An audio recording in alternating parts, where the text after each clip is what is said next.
Le parrainage de la promo ESTP 2022 par le groupe Faya a démarré sur les chapeaux de roue fin 2019 à l'Atelier des Lumières sous le regard bienveillant de Vincent Van Gogh. En 3 ans, vous avez été plus de 300 à rejoindre le groupe en tant que stagiaire ou alternant.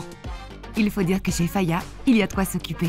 Le groupe compte aujourd'hui 231 filiales regroupées dans 7 divisions et est présent dans 170 pays. Autant dire que les possibilités de carrière sont quasi infinies. Voici 4 belles rencontres avec de jeunes anciens ou d'anciens jeunes. On commence avec un millésime d'exception, puisque Marine est de la promo 2022. On peut dire que Marine a un prénom prédestiné, puisqu'elle a effectué ses 3 stages chez Faya Bâtiment Côte d'Azur, à Nice, avec la grande bleue en toile de fond. Le premier challenge que Marine a eu à relever comme conductrice de travaux a été la rénovation et la montée en gamme d'un hôtel sur la célèbre promenade des Anglais. On a dû faire face à de nombreux défis, donc c'était surtout au niveau du planning. On a eu à peu près une durée de 6 mois pour faire la rénovation des 152 chambres et également des parties communes, donc qui comprenaient les salons de séminaire et le lobby de l'hôtel. Et en parallèle, on a fait la rénovation des plateaux de bureaux et des parties extérieures. Donc après mes 3 stages chez Faya Bâtiment Côte d'Azur, j'ai été embauchée et j'ai pu continuer sur l'opération de la rénovation de l'hôtel. Mon équipe et moi avons encadré jusqu'à une centaine de personnes. Ce que j'apprécie beaucoup chez Faya Bâtiment Côte d'Azur, c'est l'esprit chaleureux et familial qu'on retrouve tant en agence et sur les chantiers. J'ai pu participer déjà à 3 très beaux projets et j'espère en découvrir encore beaucoup. Changement de décor avec Quentin, ESTP 2017, qui illumine la division Faya Énergie Service. Après avoir effectué son stage de fin d'année chez Satellec, il a d'abord été stagiaire ingénieur travaux, puis ingénieur d'affaires junior avant de devenir ingénieur d'affaires. Il encadre aujourd'hui une équipe de 25 personnes.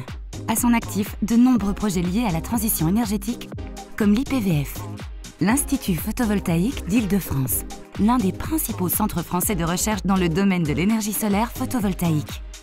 Satellec travaille sur la partie électrique des installations photovoltaïques, sur la sécurisation des réseaux sensibles ou encore sur la détection des gaz spéciaux. Pour moi, le groupe Faya, c'est avant tout une bonne ambiance, beaucoup d'autonomie et un vrai esprit entrepreneurial. C'est vraiment possible d'évoluer rapidement en interne. Retour chez Faya Bâtiment, mais cette fois-ci du côté des Ch'tis, dans le Nord. Directeur de l'agence Nord-Pas-de-Calais de la filiale de Nord France Construction, Cédric est entré chez Faya en 2009. Il gère aujourd'hui 57 millions de chiffre d'affaires et encadre 80 collaborateurs. Sa dernière fierté ? La conception et la construction du nouvel institut de cancérologie de Lille.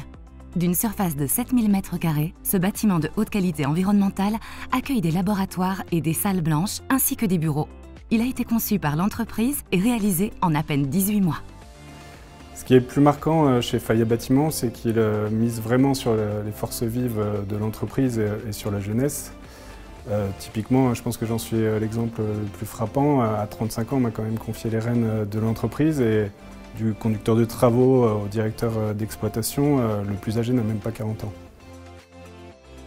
En 2022, chez Nord France Construction, 18 encadrants de travaux sur 25 ont démarré comme stagiaires au sein de l'entreprise. Pas mal, non ? Impossible de finir ce tour de piste sans parler des chantiers du Grand Paris qui mobilisent de nombreuses filiales du groupe Faya. ESTP 2022, Jacques a rejoint Razelbeck pour son stage de fin d'études. Il est désormais ingénieur travaux en CDI. Et du haut de ses 23 ans, Jacques travaille sur le chantier du Charles de Gaulle Express, doté d'un budget de 1,4 milliard d'euros, qui permettra de relier en 20 minutes la gare de l'Est à l'aéroport Paris-Charles de Gaulle. C'est mon premier emploi et Razelbeck m'a vraiment fait confiance, car j'encadre déjà 20 personnes en tant que numéro 2 sur un chantier à 25 millions d'euros. Ce poste me permet d'avoir de nombreuses responsabilités, tout en étant formé et accompagné au quotidien. Le fait d'appartenir au groupe Faya est un grand avantage car il permet de faire appel à d'autres entreprises, comme par exemple pour les injections ou les fondations. Alors bravo à tous les diplômés de la promo 2022 et que la cérémonie continue.